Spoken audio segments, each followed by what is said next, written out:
If you're loving this podcast, be sure to check out the full lineup. From news and local politics to sports and true crime. Find your next great listen right now at duluthnewstribune.com/podcasts. That's duluthnewstribune.com/podcasts. Hello, Northlanders. It's Friday, July 7th. I'm Wyatt Buckner, the Duluth News Tribune Minute, presented by Minnesota Power Employees Credit Union. The average MPECU member saves over $785 a year in better rates and lower fees. And with MPECU, every ATM is your ATM. With their free checking program, you get ATM fee reimbursements at any ATM anywhere in the U.S. Check out Minnesota Power Employees Credit Union's services online at mpecu.com or visit their offices in downtown Duluth, Arrowhead Road, or Miller Trunk Highway. It's Friday, and if you're looking for some fun weekend ideas, Duluth News Tribune arts and entertainment reporter Jay Gabler has some options in this week's Best Bets. Knock on wood, the weather for this weekend in the Northland is looking good, and that is a good thing because the theme of this weekend's Best Bets is Get Outdoors. All sorts of stuff happening out in the great wide open in Duluth and surrounding areas this weekend. The big show, of course, once again at Bayfront Festival Park. Trampled by Turtles, Duluth's own Americana heroes, coming home with openers Jenny Lewis, incredible singer-songwriter with a long and storied career, and Duluth's own Ross Thorne, recently named winner of the second annual Palomino Grant. So that is happening Saturday, tomorrow night, at Bayfront. Also outdoors this weekend, Dances on the Lake Walk, the annual showcase at Gitche King Park on the Lake Walk here in Duluth. It's tonight, Friday, and tomorrow, Saturday at 7 p.m. Each night you'll see a range of dancers perform in the gorgeous lakeside setting, artists from Duluth and beyond. Both nights are free, but donations for the artists are strongly encouraged.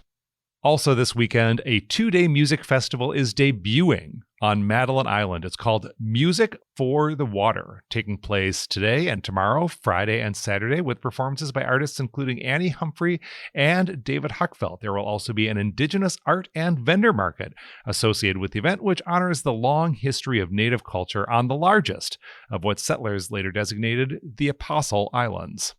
For more on these and other best bets for the weekend, check out duluthnewstribune.com. I'm Jay Gabler. Now here's a look at today's headlines. Casey Meadows, who had admitted intentionally crashing his truck into 3 deer in Ely in March, has pleaded guilty to the crime in a plea agreement. Meadows, 20, agreed to plead guilty to 3 counts of using a motor vehicle to chase wild animals, a misdemeanor. He was sentenced to 90 days in jail, with the jail time stayed if he meets the conditions of the plea agreement. Meadows will be on probation for 1 year, during which time he has agreed not to hunt in Minnesota. He must pay $390 in fines and court fees and another $1,500 to the state in restitution for the value of the 3 wild animals killed. Meadows also agreed not to cause harm to any animals and to remain a law-abiding citizen. The agreement was filed June 22nd in State District Court in Virginia. All 3 deer were severely injured and had to be euthanized by an Ely police officer. Meadows had a heavy-duty bumper guard on his truck, which sustained no damage in the incident. After receiving several tips on the case, a Minnesota conservation officer and other law enforcement officers interviewed Meadows the next day after the incident, and Meadows admitted to the crime. Meadows has been living in Ely while attending the Vermilion campus of Minnesota North College, which specializes in wildlife career courses. He now lists his address as Madison, South Dakota. Court records show Meadows was issued citations for having a loaded firearm in a motor vehicle in 2021 and for not having a current registration sticker on his snowmobile earlier in 2023. The Ely case made headlines statewide and inspired Minnesota lawmakers to change state statuses this year to double the restitution charge for fish and wild animals taken illegally if the crime was committed in a malicious way. Restitution is considered the value of the animal or fish to the taxpayers of the state. The new penalty will not apply to Meadows' case.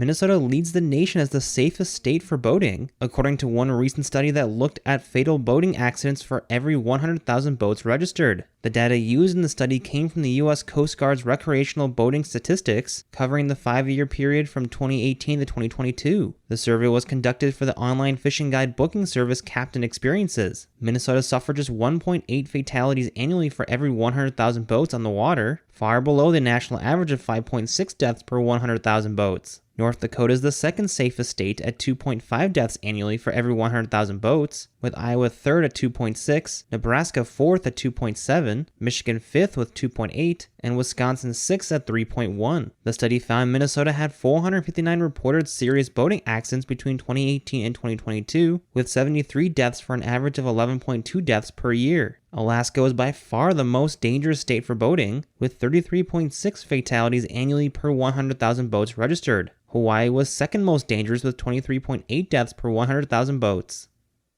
Now here's a look at your forecast, brought to you by the News Tribune's Best of the Best Awards. Happy Friday. Duluth, partly cloudy skies today with high temperatures in the upper 70s. Can't rule out a stray shower or an isolated rumble of thunder, but mostly a pretty quiet day with southwesterly winds at 10 to 15. For tonight, cold front swings down through, and that will touch off a shower or stray rumble of thunder before midnight. Then we look at clearing skies overnight with temperatures falling to around 56 degrees by Saturday morning. Then mostly sunny, and it will be cooler down to around 68 degrees by Saturday afternoon with a lighter wind. Sunday, partly cloudy up to 77 degrees, and we'll be tracking more chances for showers and a few rumbles of thunder as we kick off next week. I'm Storm Tracker meteorologist Jesse Ritka.